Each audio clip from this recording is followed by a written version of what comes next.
1993ರ ಮುಂಬೈ ಸರಣಿ ಬಾಂಬ್ ಸ್ಫೋಟ ದೇಶವನ್ನೇ ಬೆಚ್ಚಿ ಬೀಳಿಸಿದ ಘಟನೆ ಇದು. ಬರೋಬ್ಬರಿ 257 ಮಂದಿ ಹತ್ಯೆಗೀಡಾಗಿದ್ದರು. ಮಾರ್ಚ್ 12, 1993ರಂದು ಮುಂಬೈನಲ್ಲಿ ಸರಣಿ ಬಾಂಬ್ ಸ್ಫೋಟಗಳು ಸಂಭವಿಸಿ 257 ಮಂದಿ ಸಾವನ್ನಪ್ಪಿದ್ರೆ 1000ಕ್ಕೂ ಅಧಿಕ ಮಂದಿ ಗಾಯಗೊಂಡಿದ್ದರು. ಈ ಪ್ರಕರಣಕ್ಕೆ ಸಂಬಂಧಿಸಿ ಸರಣಿ ಬಾಂಬ್ಗೆ ಕಾರಣವಾದ ಅನೇಕ ಮಂದಿಯನ್ನ ಪೊಲೀಸರು ಬಂಧಿಸಿ ಕಂಬಿ ಹಿಂದೆ ಅಟ್ಟಿದ್ದರು.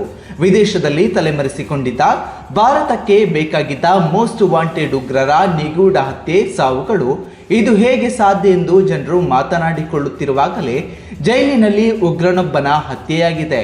ಆ ಮೂಲಕ ಮುಂಬೈ ಸರಣಿ ಬಾಂಬ್ ಬ್ಲಾಸ್ಟ್ ಮತ್ತೆ ಸುದ್ದಿಯಾಗಿದೆ.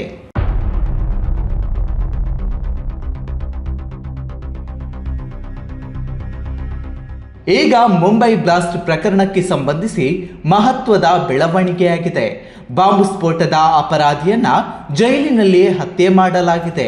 ಈ ಪ್ರಕರಣದ ಪ್ರಮುಖ ಆರೋಪಿ ಮಹಮ್ಮದ್ ಅಲಿ ಖಾನ್ನನ್ನು ಕೊಲ್ಲಾಪುರ ಜೈಲಿನಲ್ಲಿ ಶಿರಚ್ಛೇದ ಮಾಡುವ ಮೂಲಕ ಬರ್ಬರವಾಗಿ ಹತ್ಯೆ ಮಾಡಲಾಗಿದೆ. ಕೊಲ್ಲಾಪುರದ ಕಾಲಂಬ ಕೇಂದ್ರ ಕಾರಾಗೃಹದಲ್ಲಿ ಶಿಕ್ಷೆ ಅನುಭವಿಸುತ್ತಿದ್ದ ಮಹಮ್ಮದ್ ಅಲಿ ಖಾನ್ನನ್ನು ನ್ಯಾಯಾಂಗ ಬಂಧನದಲ್ಲಿದ್ದ 5 ಸೇರಿ ಹತ್ಯೆ ಮಾಡಿದ್ದಾಗಿ ವರದಿಯಾಗಿದೆ. ಮುನ್ನಾ ಅಲಿಯಾಸ್ ಮಹಮ್ಮದ್ ಅಲಿ ಖಾನ್ ಸರಣಿ ಸ್ಫೋಟ ಪ್ರಕರಣದಲ್ಲಿ ಜೀವಾವಧಿ ಶಿಕ್ಷೆ ಅನುಭವಿಸುತ್ತಿದ್ದ. ಈತನ ಹತ್ಯೆ ಇತರ ಕೈದಿಗಳನ್ನು ಹಾಗೂ ಪೊಲೀಸರನ್ನ ಬೆಚ್ಚಿ ಬೀಳಿಸಿದೆ.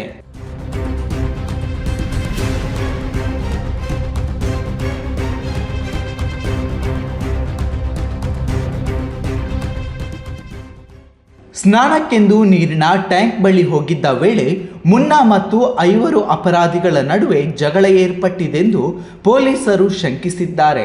ಜಗಳದ ವೇಳೆ ಆರೋಪಿಗಳು ಮುನ್ನಾ ತಲೆಗೆ ಮ್ಯಾನ್ ಹೋಲ್ ಮುಚ್ಚಳದಿಂದ ಹೊಡೆದಿದ್ದಾರೆ.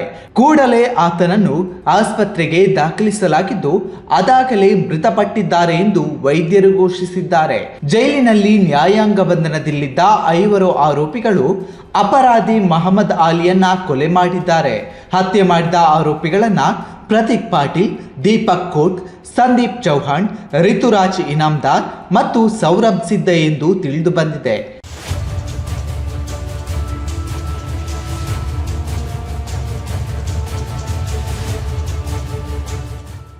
ಸದ್ಯ ಈ ಹತ್ಯೆ ಇತರ ಕೈದಿಗಳನ್ನು ಹಾಗೂ ಪೊಲೀಸರನ್ನ ಬೆಚ್ಚಿ ಬೀಳಿಸಿದೆ. ಪೊಲೀಸರು ಕೊಲೆಗೈದ 5ರನ್ನ ವಿಚಾರಣೆ ನಡೆಸುತ್ತಿದ್ದಾರೆ. ಯಾಕಾಗಿ ಹತ್ಯೆ ಮಾಡಲಾಯಿತು ಎಂಬುದು ಕೈದಿಗಳ ಹೇಳಿಕೆ ಮತ್ತು ವಿಚಾರಣೆಯ ನಂತರವಷ್ಟೇ ತಿಳಿದು ಬರಬೇಕಾಗಿದೆ.